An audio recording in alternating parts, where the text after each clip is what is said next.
রাষ্ট্রপতি নির্বাচনের প্রস্তুতি শুরু করেছে বিএনপি। দলটির ভারপ্রাপ্ত চেয়ারম্যান ও প্রধানমন্ত্রী তারেক রহমান রাষ্ট্রপতি পদে দলের মহাসচিব মির্জা ফখরুল ইসলাম আলমগীরকে মনোনয়ন দেওয়ার সিদ্ধান্ত নিয়েছেন বলে দলটির একাধিক সূত্রের বরাতে জানা গেছে। তবে আনুষ্ঠানিকভাবে এখনো এই সিদ্ধান্ত ঘোষণা করা হয়নি। বিএনপির একজন জ্যেষ্ঠ নেতা, যিনি মন্ত্রিসভার সদস্যও, তিনি জানিয়েছেন মির্জা ফখরুলের নাম প্রায় চূড়ান্ত। দলের চেয়ারম্যানের সিদ্ধান্ত অনুযায়ী তিনিই হতে যাচ্ছেন রাষ্ট্রপতি পদে বিএনপির প্রার্থী। বসুন্ধরা ডায়াপেন্ট এখন আরো উন্নত। এই hot air through top sheet দ্রুত শোষণ করে সোনামণিকে দেয় কোমল অনুভূতি। রাষ্ট্রপতি নির্বাচনকে সামনে রেখে রোববার আনুষ্ঠানিক প্রস্তুতিও শুরু করেছে বিএনপি। নির্বাচন কমিশন থেকে দলের পক্ষ থেকে 2টি মনোনয়নপত্র সংগ্রহ করা হয়েছে। বিএনপির ভাইস চেয়ারম্যান ও জাতীয় সংসদের চিফ হুইপ নুরুল ইসলাম মনি এবং সিনিয়র যুগ্ম মহাসচিব রুহুল কবির রিজভী আগারগাঁওয়ে নির্বাচন কমিশনের কার্যালয় থেকে মনোনয়নপত্র সংগ্রহ করেন। এর আগে বিএনপির জাতীয় স্থায়ী কমিটি রাষ্ট্রপতি পদে প্রার্থী চূড়ান্ত করার দায়িত্ব তারেক রহমানের উপর অর্পণ করে। জাতীয় সংসদে বিএনপির সংখ্যাগরিষ্ঠতা থাকায় দলটির মনোনীত প্রার্থী রাষ্ট্রপতি হওয়ার ক্ষেত্রে অনেকটাই এগিয়ে রয়েছে।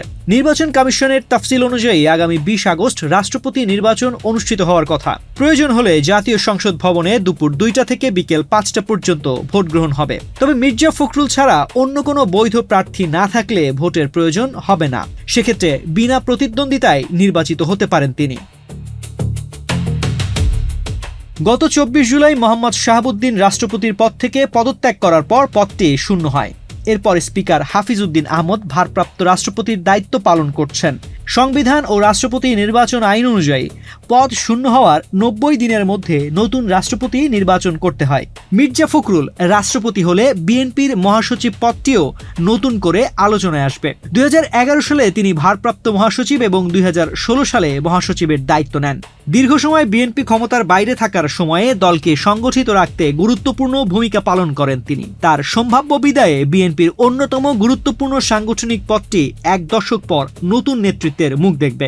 দলটির ভেতরে সিনিয়র যুগ্ম মহাসচিব রুহুল কবির রিজভীর নাম সম্ভাব্য উত্তরসূরি হিসেবে আলোচনায় রয়েছে। তবে জাতীয় কাউন্সিলের আগে অন্তর্বর্তীভাবে ভারপ্রাপ্ত মহাসচিব নিয়োগের সম্ভাবনাও রয়েছে।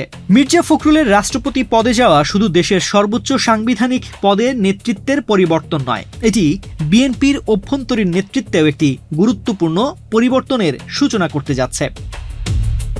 তানজির রহমান, বাংলাদেশ প্রতিদিন।